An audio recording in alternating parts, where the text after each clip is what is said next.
I'm so excited to be here. I hope all of you are also as excited as I am. We've got some amazing things that we've done over the last few days, and everyone is connected together in a whole new level. Today, we're going to start out with our keynote speaker. This is a man who has been both personally and professionally significantly impactful in my life. I'm so honored to be able to introduce him. Uh, our keynote speaker for today is Dr. Dave Cornelius, aka Dr. Dave. He is a business executive, an agile coach, partnering with leaders and teams in for-profit, startup, and nonprofit organizations to deliver a level of awesomeness that meets their goals. He works with Fortune 50 to Fortune 500 companies, helping them to deliver over $1 billion in customer value. Dr. Dave is a coach to university researchers to facilitate the commercialization of their startup ideas that can be brought to market. He is the CEO of nullshare.org, an on-demand agile learning and development platform, and CEO of Immersion LLC, an artificial intelligence immersive learning company. Dr. Dave is a big community contributor and the founder of Agile for Humanity conference and meetup that supports the BIPOC community to have a voice in the product development and technology fields. He is the founder of the 5 Saturdays STEAM program that empowers underestimated high school students to pursue knowledge and careers in STEM fields. He is the author of 3 books. You will find his monthly podcast and blog, Nullshare with Dr. Dave, on popular streaming services, as well as nullshare.org.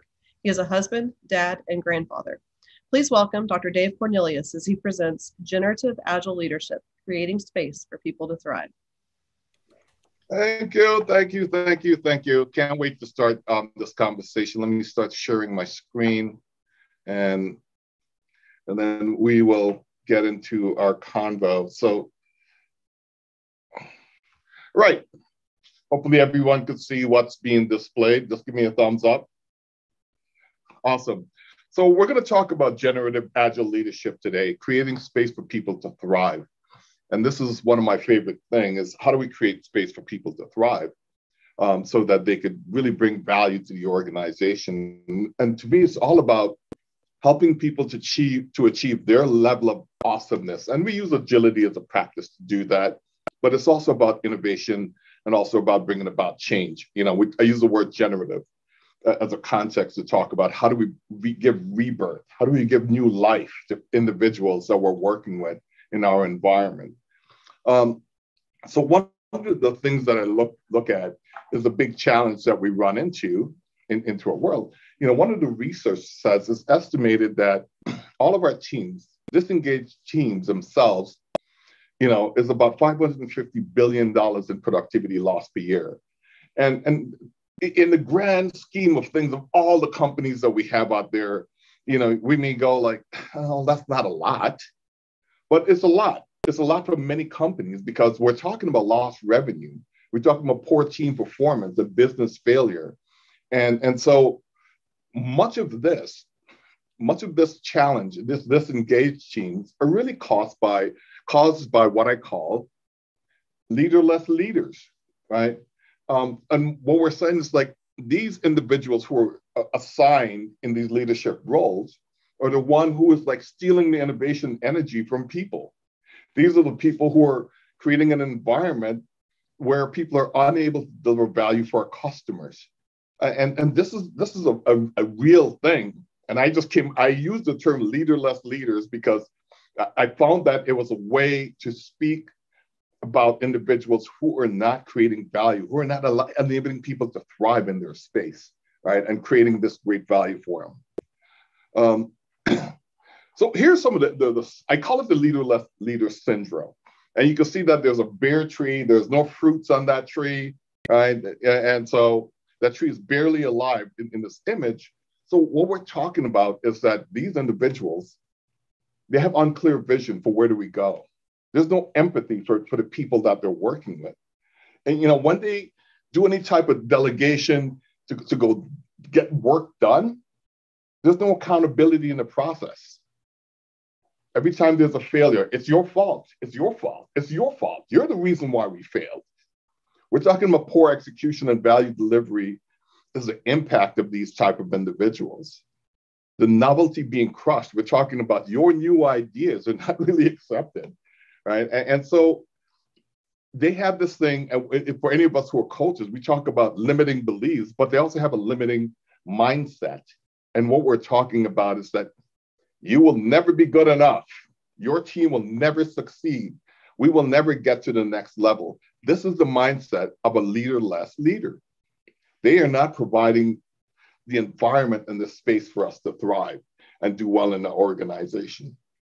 So I wanted to ask you is, what if we change our leadership strategy to really to begin to transform our business and think about a different type of leader, right? And sometimes you may think that this may be, this is too good to be true, right? So there is this leadership style that I put together, and I'm adopting it from Ron Westrum's organizational cultural model, right? And I'm saying in his writing about generative culture, he's saying generative culture is a high performance-based organization. That's his premise.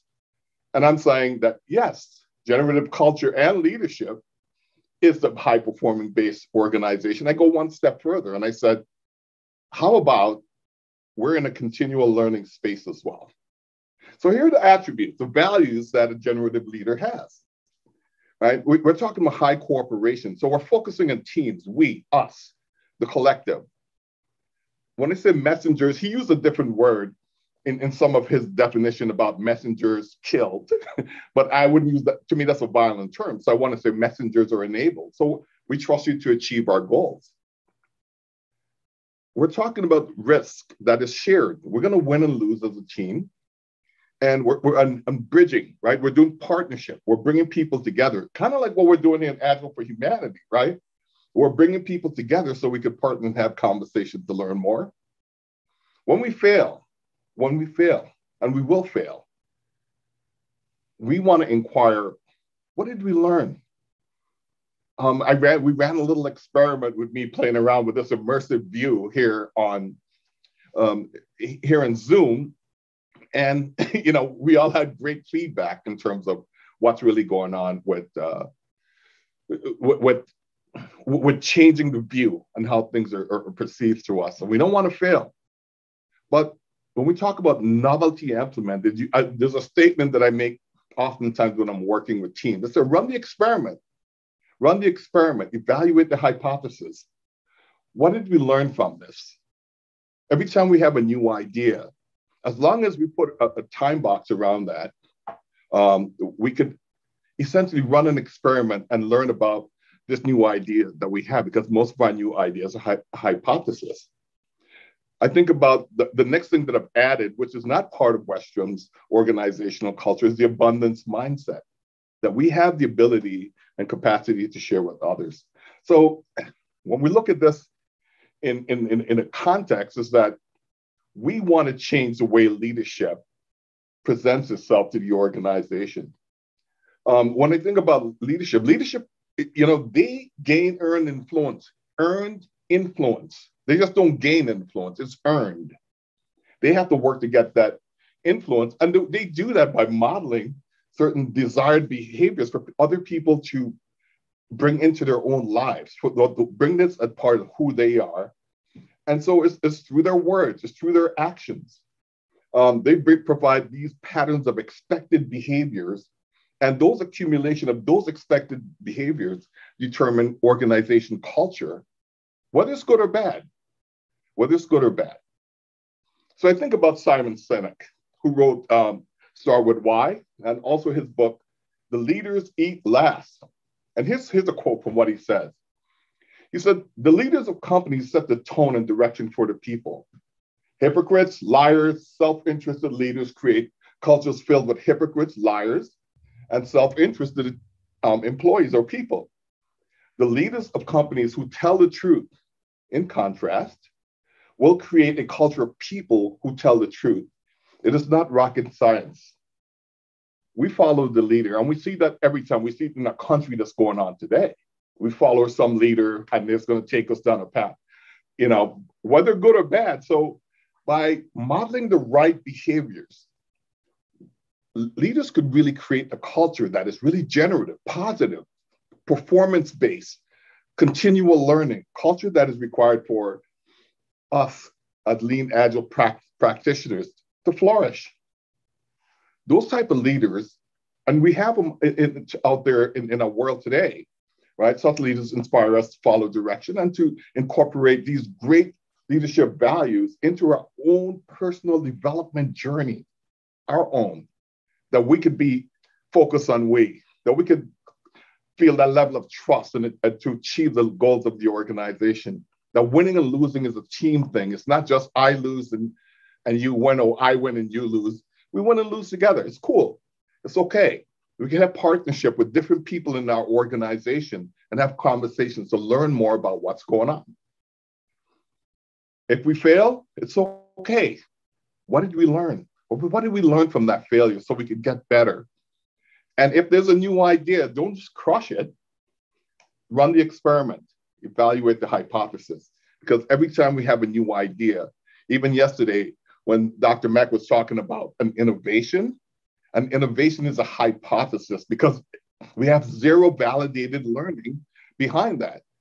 So it's really important that we run the experiment and evaluate the hypothesis. Did it work? Can we make changes? Yes, we can.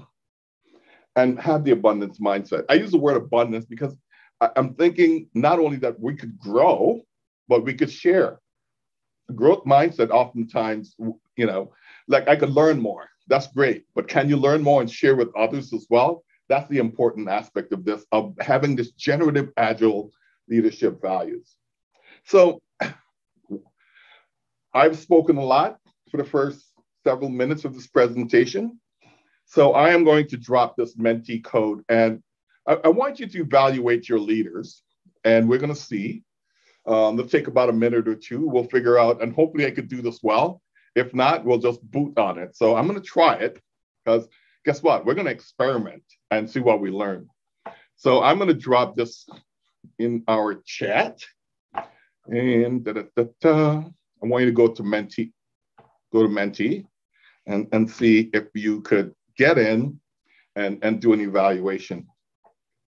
So Savannah, since you're helping me out, why don't we have a quick, maybe 2 minutes. We'll try for 2 minutes and just maybe do one evaluation and before we move on. If you could set a timer. So if everyone could go up to the URL Menti and then enter this code and then answer the question. And so I'm going to go and see how things are progressing over here, if we're doing anything good or not.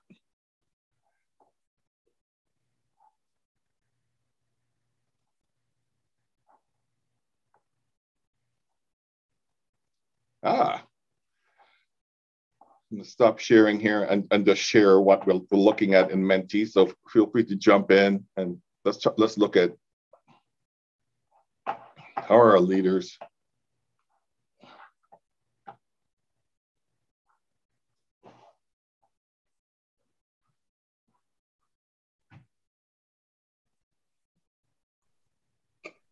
Quick question.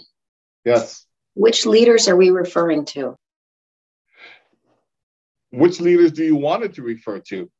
Is it the leaders in your community, at your work, at your church? Which leaders do you want to talk about?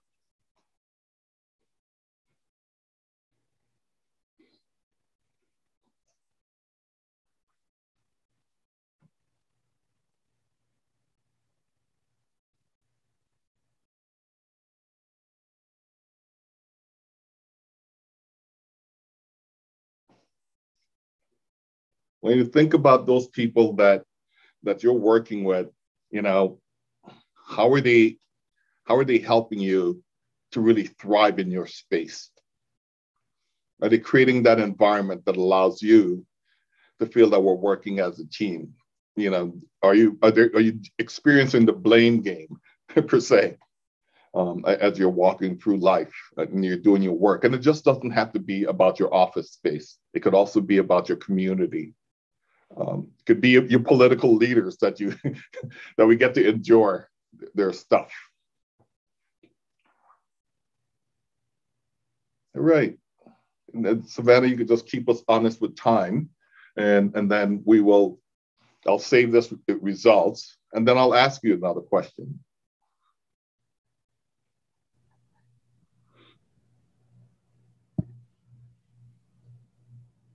All right, we are at 2 minutes. Time is up. Okay, good. So as you can see, there's a wide spectrum, but you can see most of the people, when we talk about our experience with leaders who are participating, most of them are, it's almost, we have two people on the fence, right? Who's just poo-pooing on their leaders.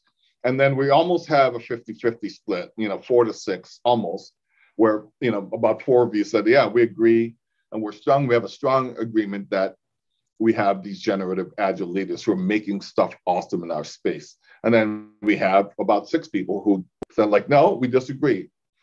They do not provide that type of leadership in our space. So I'm going to download the results and so I'll share just so that we could have it so we could share it later. So I'm going to, okay, waiting. So let me go ahead and share another quick question and ask you about you. I am a generative leader. I want to know, are you guys generative leaders in your space? That's a similar question. Let's go back to Mentee and Savannah, do another 2 minutes. Let's figure out, are you a generative leader? Let's find out, more about you and what you're doing.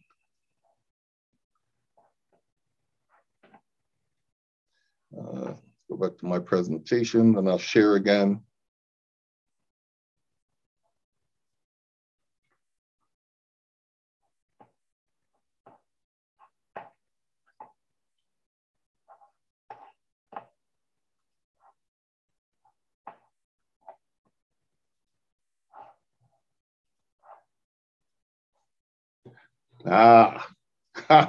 So interesting.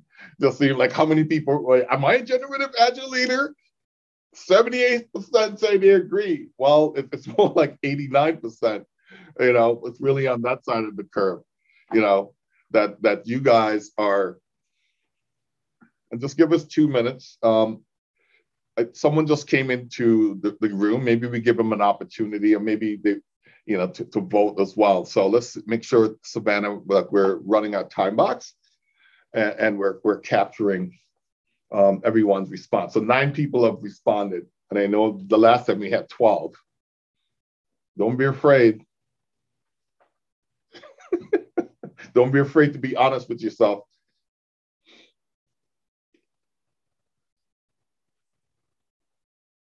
Ah, 10. We went up 1 more. Let's see if we're going to get to 12.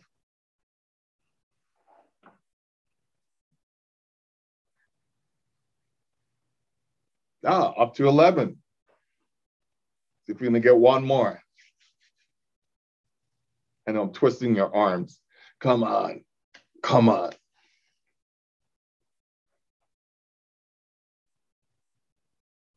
And Savannah, just keep us honest with time.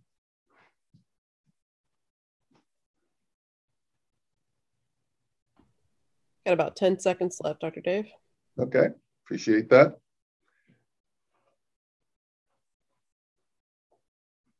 Ah, we made it to 12. I just wanted to have even numbers. So there we go. I'm going to download the results. Make sure we could have it to share back in the future, and we'll download it as a PDF.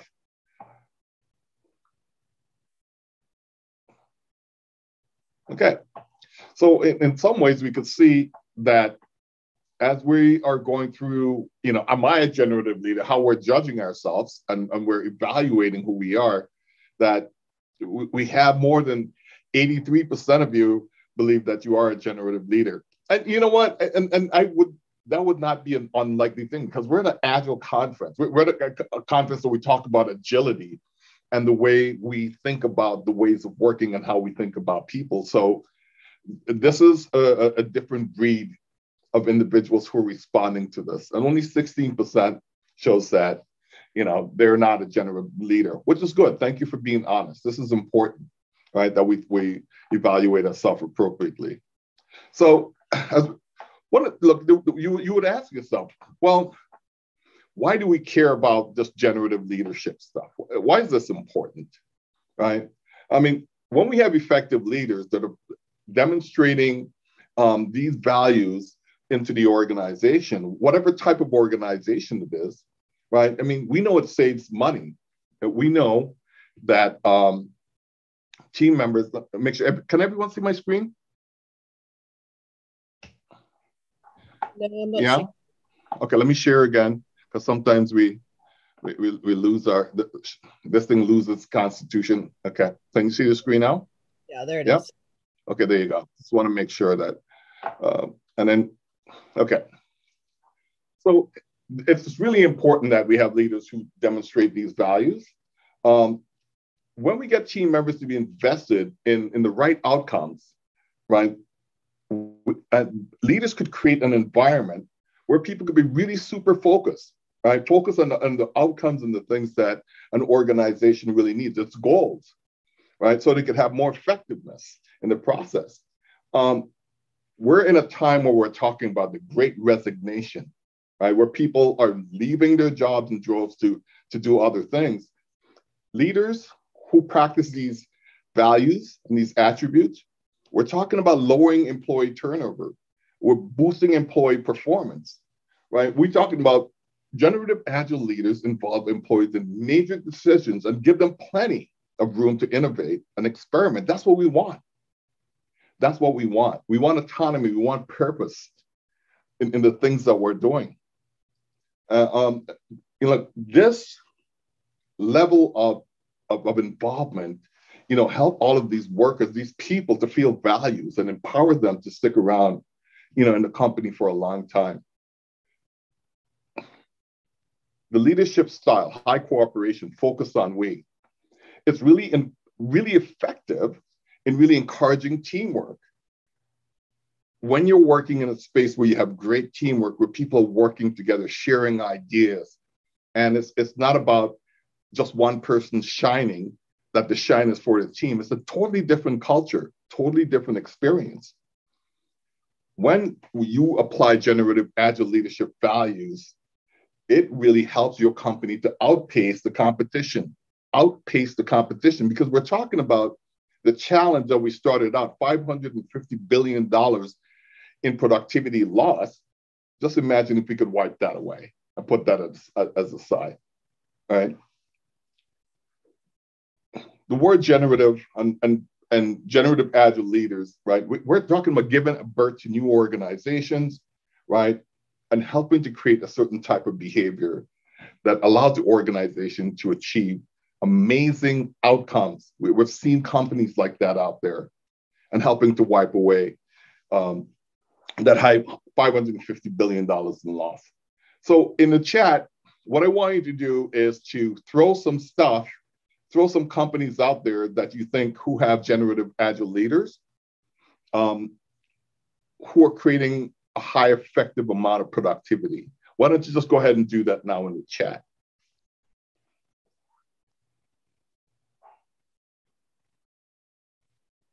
So we'll start with the very first attributes. When we talk about high cooperation, focus on we, what companies do you see out there that has high cooperation in their teams that you know of? It could be your company. Okay, someone says Target, Google.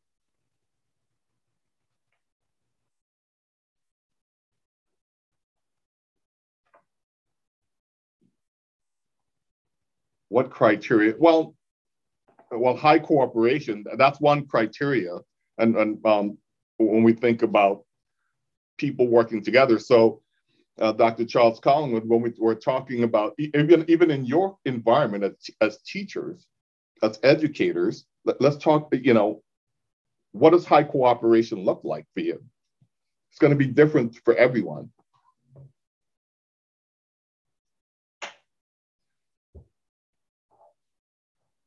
HEB in Texas, okay. And so we could look at where are you seeing, and what is this, let me ask you, what does this look like? When you talk about you experiencing trust to achieve the goals of the organization, what does that look like for you? What has that experience been? Even if you haven't had that experience, it's okay, right? You could say, I have never had the experience where, where we receive trust to achieve the goals of our organization or our team. So you could even you could look at it from that angle as well.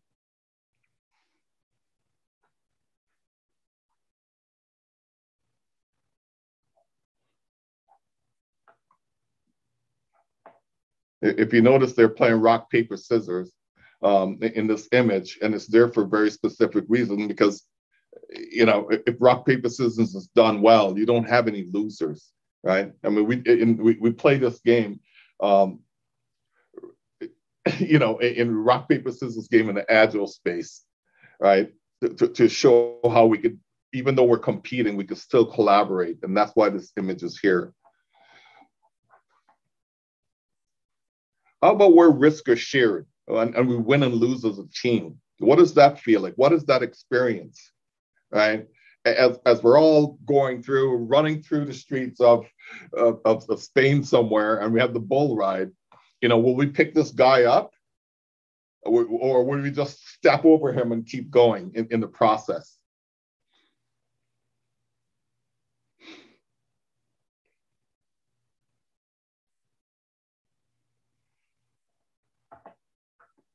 And just put that in the chat, just start to express yourself in the chat as we're going through these different values, right? So risk assured is really important, that we're winning and losing as a team as we're going through the process.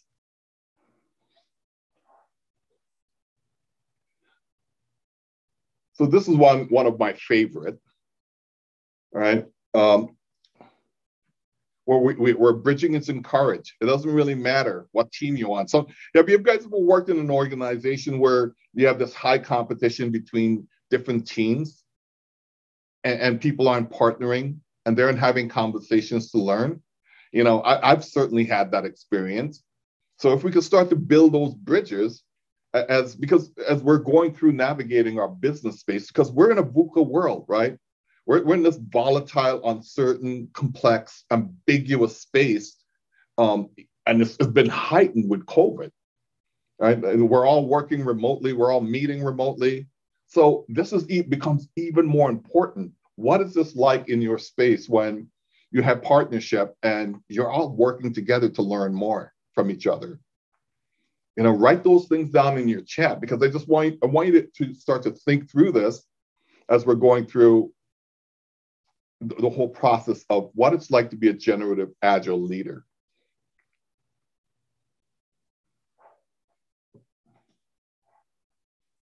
And I'm just being mindful of our time.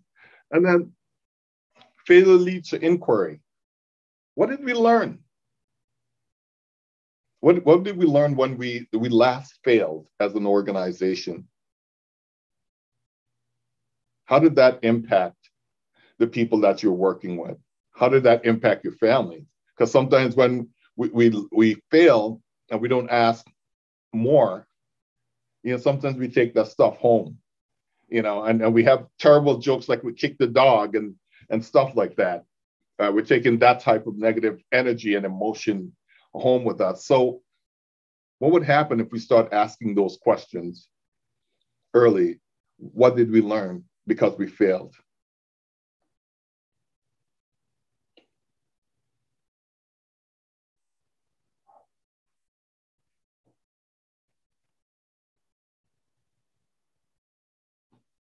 Yes, failure is part of the process.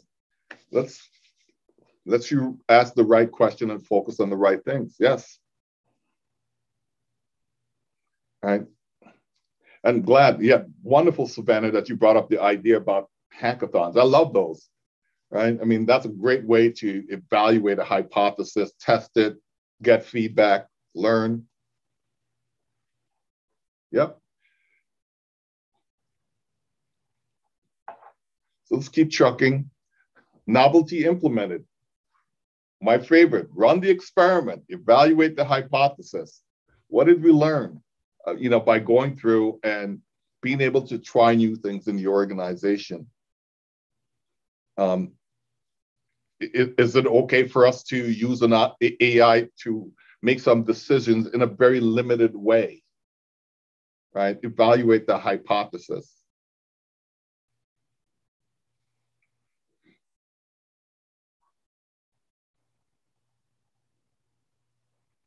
Now, to me, the abundance mindset is really critical, right? This is, if you notice that this is trying to create an environment of high cooperations where people are working together and sharing ideas.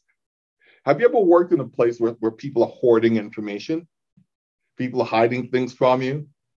And even though they know that the information that they have, if they shared it with everyone, that the organization would flourish, that they don't have that capacity to share their knowledge with others. They don't have the capacity to share their winnings with others. So it's really hard when people don't have an abundance mindset or have a limiting mindset, that they can't see the opportunities for us to work well together, for us to bring greater value to our communities. So just think about that. What happens when you don't have the capacity to share with others? And you can throw that in the chat. What happens to you? What happens to your organization?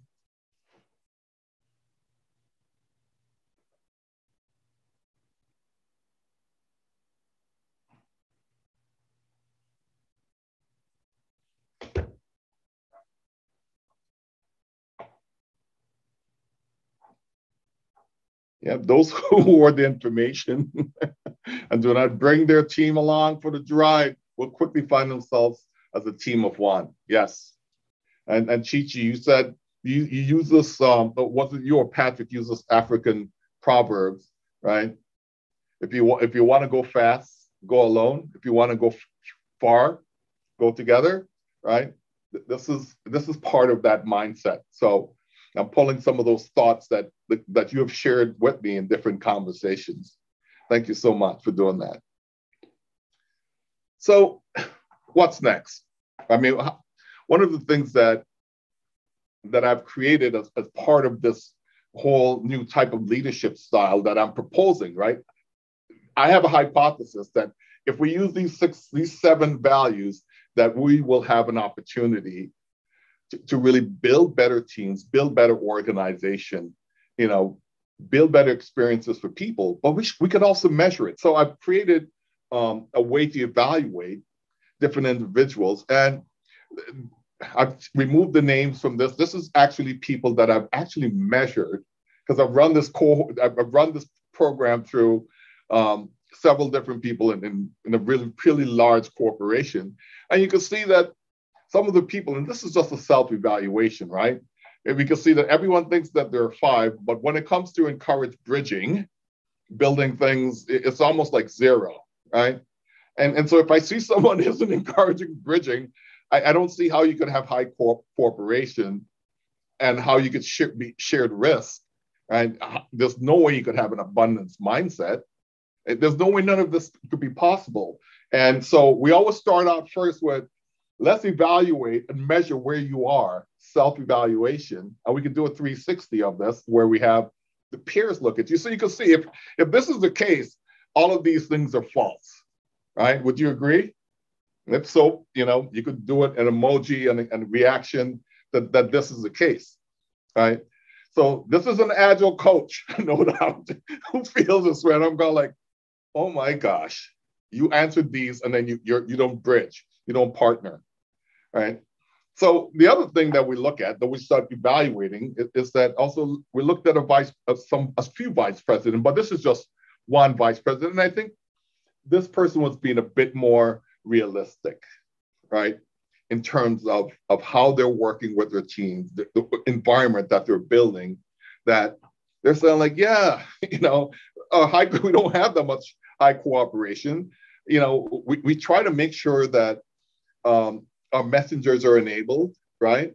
That we trust them to achieve their goal. We give them all of that opportunity. We're sharing risk. We're encouraging bridging.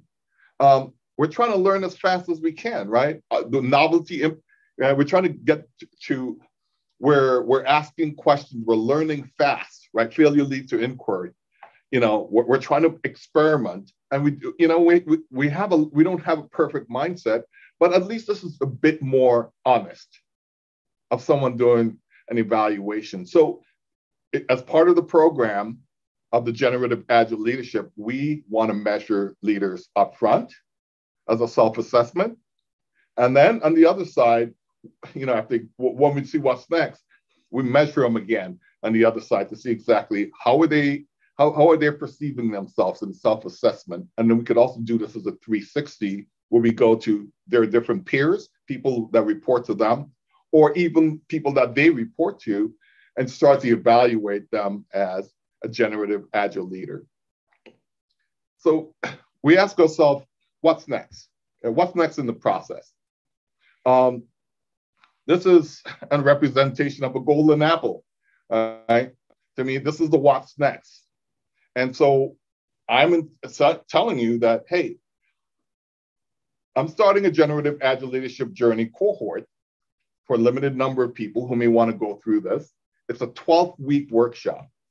And so when it's done, you'll be able to go through the process of identifying your current and future leadership style. Right? I mean, what are your strengths? What's your weakness? How do you develop these generative leadership capabilities where it's okay for you to take some risks and have high cooperation, to ask the question of failure lead to inquiry? How do you build the capabilities to survive and really thrive in a VUCA world, right? And building trusting relationships up, down, and across with your peers, right? These are the things that you would get out of this. You get to build with other generative leaders, right? And also build other future leaders as well for your organization, and you build this space of continual learning. We start talking about, if you're working at a corporation or any organization, how do we start aligning our strategies to how we execute, be customer-centric, and measure what matters? So this is a tool that I've developed based on Ron Westrom's model, and has expanded it in such a way that we can start to work and build a different generation, a different type of leadership, a different leadership style that's based on people and allowing them to be very successful. So I will leave some time for questions. If there are any questions or discussions that we want to have about the topic of a generative agile leader, right? I mean, this is a powerful tool that I've seen people come in and after having conversations with them through the practice, they're totally different. They begin to think differently, and they begin to approach how they add value to the organization. Questions? I have a question or maybe a thought. So if you look at ADKAR, desire for D is one area where I've seen a lot of our leaders maybe are lacking desire to actually be a generative leader, because to do that, you have to put yourself aside and want the success of your team more than your own. So how do you manage working in an environment where the senior leaders lack the desire to be generative leaders? So we have to recognize that we cannot make anyone adapt or follow any practice, right? We could only invite, and this is by invitation. And I've noticed that even through the cohorts that I've run, we invite 14, 15 people, and it starts out in that way. And then you see there's a weaning. People, 50%, 60%, or it's what's left. Other people decide to move along. It's really up to them. It's on them to recognize their ability to build an organization where people could thrive, right? It's their responsibility. And that's all you could express to them. And even though you provide messaging, video, examples, illustration, it's really up to those individuals. So as a coach and a facilitator, it's really not my job to say, you must do. It's an invitation. Please join. This is good for your company. This will help your people be that, blah, blah, blah. It's up to those individuals to take on that responsibility. Matter of fact, it's part of their, if I'm working with people at a VP level, director level, or above, it's part of their fiduciary responsibility to make sure that their organization could thrive, right? That's why they get to pay the big bucks and and they get these wonderful bonuses, right? And all the recognition. Great question, Savannah.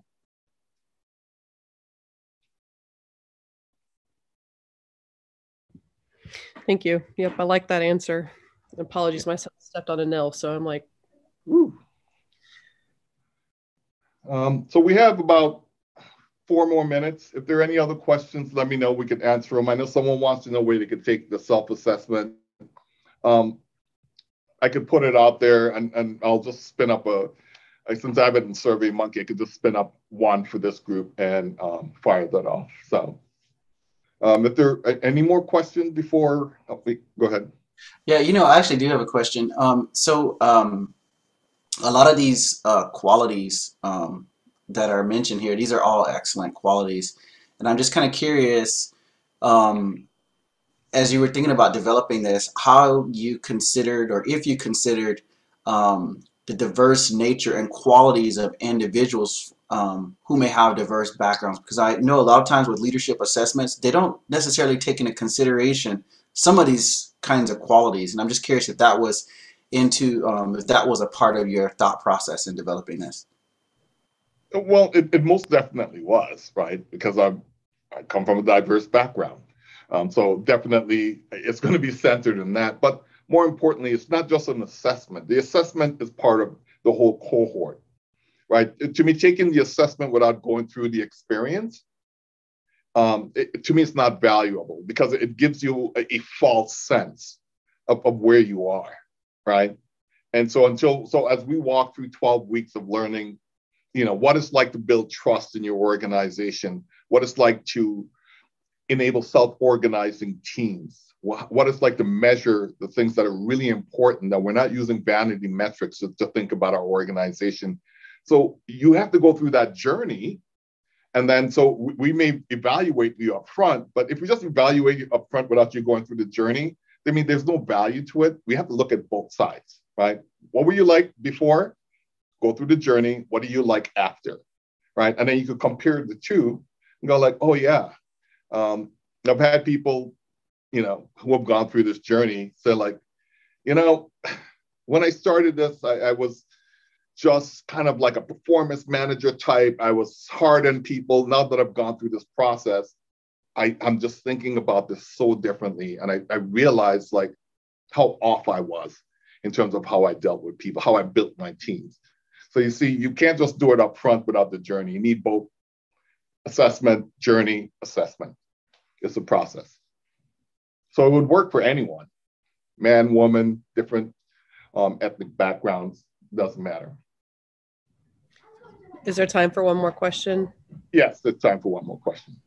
So, what would it look like for an organization to positively and negatively reinforce when there is or is not this behavior? So in other words, if a leader is behaving in a generative leadership way, how can we recognize that, promote that, and make it motivating for others to do the same? And then the opposite, right? Yeah. So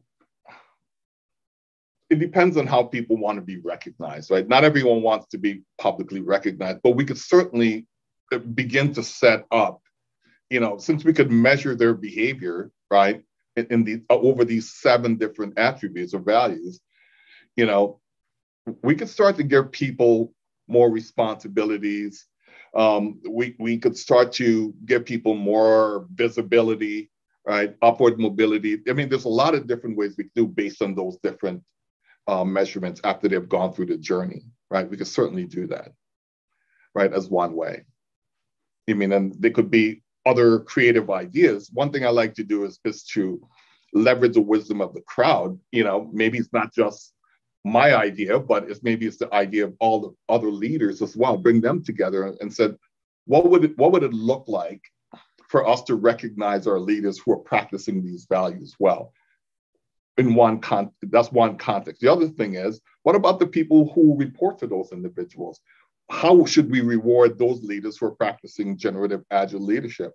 The third thing, peers, right? Because there's three different sides as we're working through this, is that the peers, are these people being generative agile leaders, right? You mean, are they bridging with us? Are we sharing risks together, right? And so that's the way I would model it in terms of working through the different layers in the relationships that live within the enterprise or within that organization, even that community, right?